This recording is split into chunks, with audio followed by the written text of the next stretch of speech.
So in earlier videos, I talked about the 5 most common mistakes parents make when trying to communicate with your teen.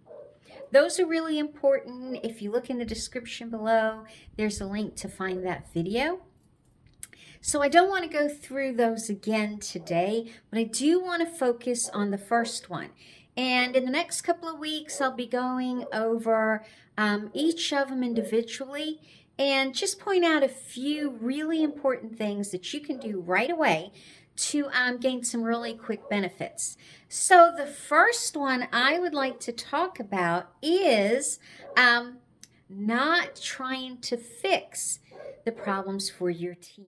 Hi, this is Teresa, and I am a wellness and mind-body coach. I love to work with moms of teens, helping them transform being tired and frustrated from arguing to connecting and being calm. So for today, I would like to focus on one thing, and that is moving from trying to fix your teens' problems to supporting them and helping them brainstorm and come up and see new solutions. This is such a critical skill for all of us. I would like to point out that even though this is the first in the series and I put it as number 1, not fixing and brainstorming, this is really, you could consider this your end goal. This is where you really want to head towards, and a lot of it's going to depend on the development and maturity level of your teen. So if your teen is just getting into those years, 12, 13, they may not be as comfortable with taking brainstorming and making their own solutions. However, if your teen is 16, 17, and even older, they've already done this, that critical thinking and expanding solutions, and so they'll be able to do much more with very little guidance. So I do want to point that out, that this is really your end goal. So there are 2 parts of brainstorming, and they are equally important, and especially at this age. One is about making sure you're not criticizing, and at this age, that's really important, where they're self-conscious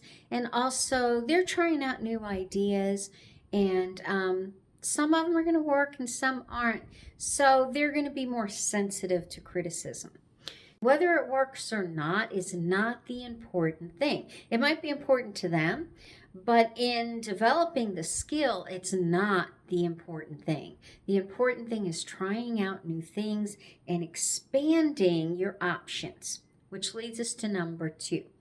And the second part follows the first, but it's about just allowing your imagination go. Brainstorming. You start off with practical ideas, and then somewhere along the way, whether you set a time or however you want to do it, you'll come up with really silly ideas. Don't dismiss the silly ideas as that could never work or anything. That's not the goal of brainstorming. The goal of brainstorming, and even those silly ideas, and sometimes especially those silly ideas, allow your imagination some freedom to not just fixate on one way of looking at a problem, but to play with it, take it up, look it around.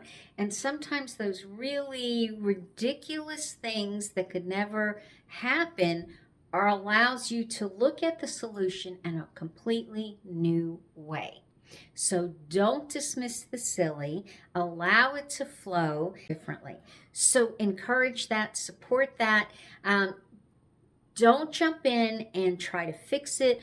Don't jump in and say, oh, I have this perfect idea, I can see the solution, because then they don't develop that skill. And this skill is critical for, I think you've got this, and there are some nice key phrases that you can use when you're engaging and when you want to step back and come back in. I've got a 1-pager that gives you some great starters. and bridging that connection. You'll see it in the link below. And you'll also, if you want to, can sign up to my email list. And I like to give self-care tips, communication tips, and just a place where moms can say what's going on and share